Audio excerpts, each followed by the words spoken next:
სივრცე გაფართოვდა. გავედით დარბაზში.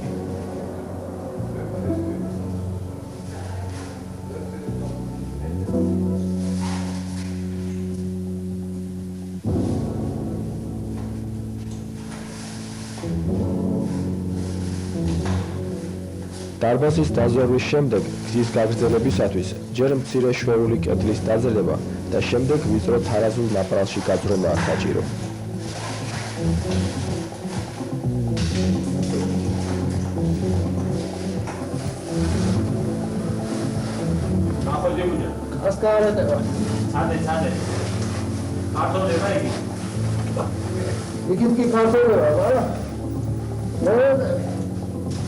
Să casca să mă uiți, da, și da.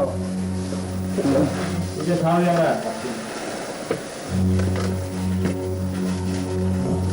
Ani pauza, tot.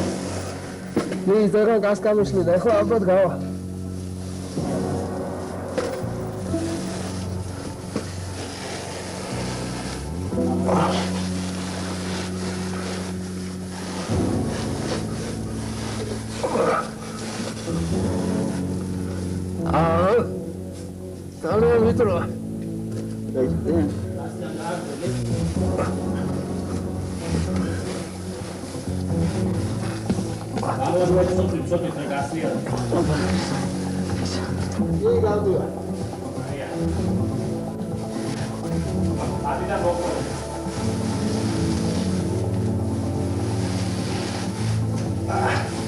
Akit kartolda var. İyi olur. Al kartı çabuk. Bu kadar ya ne oluyor? Aska mı yıkandı işte böyle galo.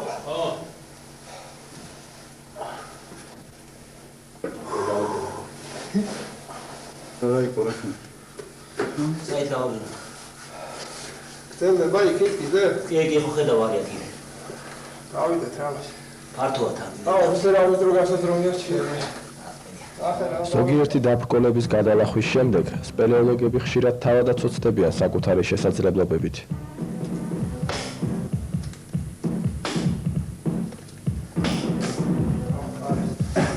ავაგდო თაბა. ო. კიდე იქნება ესეც საჭირო. ხარობული იქით გაფართოვდა უკვე.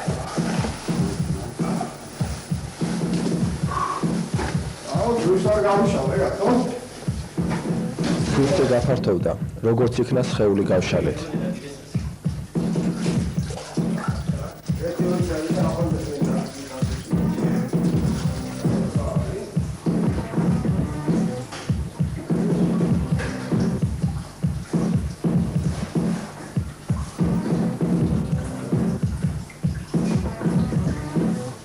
მღვიმეში მოძრაობის დროს წყალგაუმტარ კოსტუმში სხეულის ტემპერატურა მკვეთრად მატულობს. ორგანიზმი იხუთება, რაც ფიზიკური დაღლილობის ერთ-ერთი მთავარი ფაქტორია.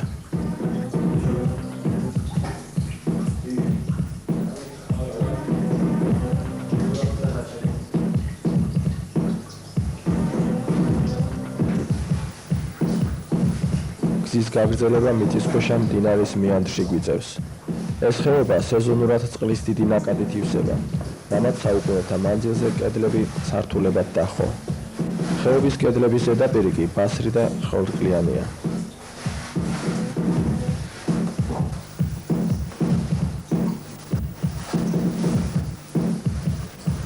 ასეთი წარმოუდგენელი დაბრკოლებების გადალახვას ირაკლის კომბინიზონმა ვერ გაუძლო.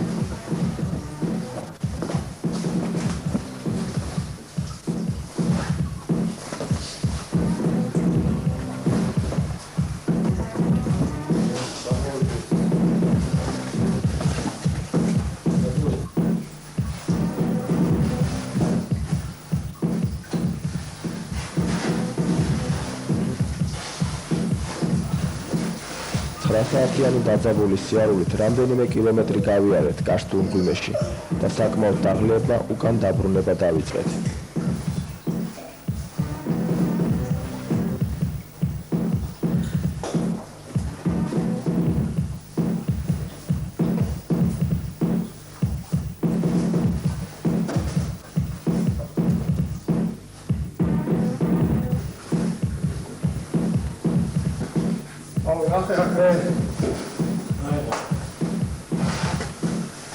რაღაც სცენარებია. რაღაც სცენარებია თქვა ამას.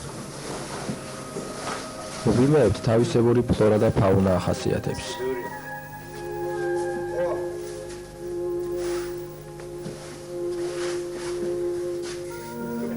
ეს მცენარე წყლის მიერ შემოტანილ ხის ტოტზე ამოსულა. მღვიმეში მზირცხიები ვერ აღწევს, ამიტომ აქაურ ფლორასა და ფაუნას თავისებური შეფერილობა ახასიათებს.